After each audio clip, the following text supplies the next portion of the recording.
জমিনকে কোরআন দ্বারা পরিচালিত করতে চায়। আমরা মুসলমান থাকতে পারবো যতক্ষণ, কোরআনের আইনের পক্ষে থাকতে পারবো যতক্ষণ।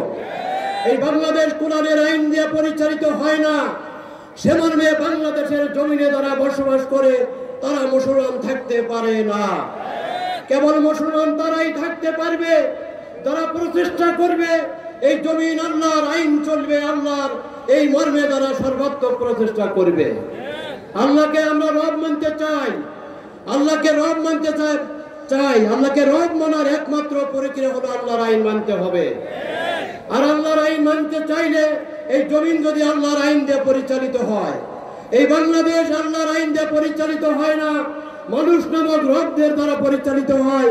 অতএব যতক্ষণ পর্যন্ত ওই মানুষের আইনকে উৎখাত করে আল্লাহর আইন প্রতিষ্ঠা করার চেষ্টা না করব, ততক্ষণ পর্যন্ত মুসলমান থাকার সুযোগ নাই।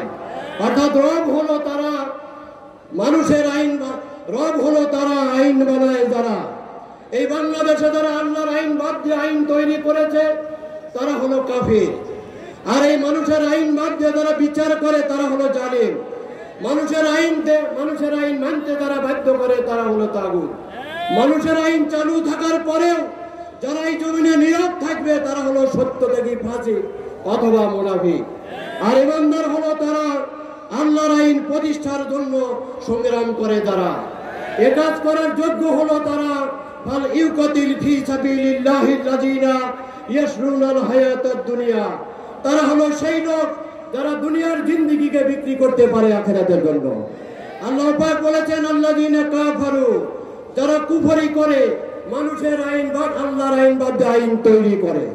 ওয়াসাদ্দু আন সাবিলিল্লাহ, আল্লাহর আইন প্রতিষ্ঠায় বাধা দান করে।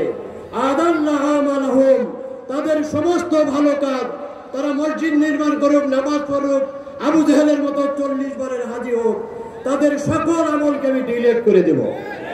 আল্লাহ পাক অন্য সাথে বলেছেন ওয়াল্লাযীনা আমানু, যারা ঈমান আনলো, ওয়া আমিলুস সালিহাত, এবং নেক কাজ করলো, ওয়া আমানু বিমা নুজ্জিলা আলা মুহাম্মাদিন ওয়া হুয়াল হাক্কু মির রাব্বিহিম, এবং রবের পক্ষ থেকে মুহাম্মদ সাল্লাল্লাহু আলাইহি সাল্লামের প্রতি যে বিধান, যে সংবিধান, যে শাসনতন্ত্র নাজিল করা হলো তার উপরে ঈমান আনলো, অবিচল থাকলো, কাফারা আনহুম সাইয়্যাতিহিম, তাদের সমস্ত মন্দ কাজকে ডিলিট করে দেওয়া হবে।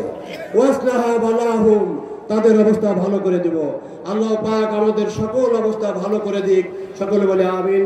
আসসালামু আলাইকুম ওয়া রাহমাতুল্লাহ।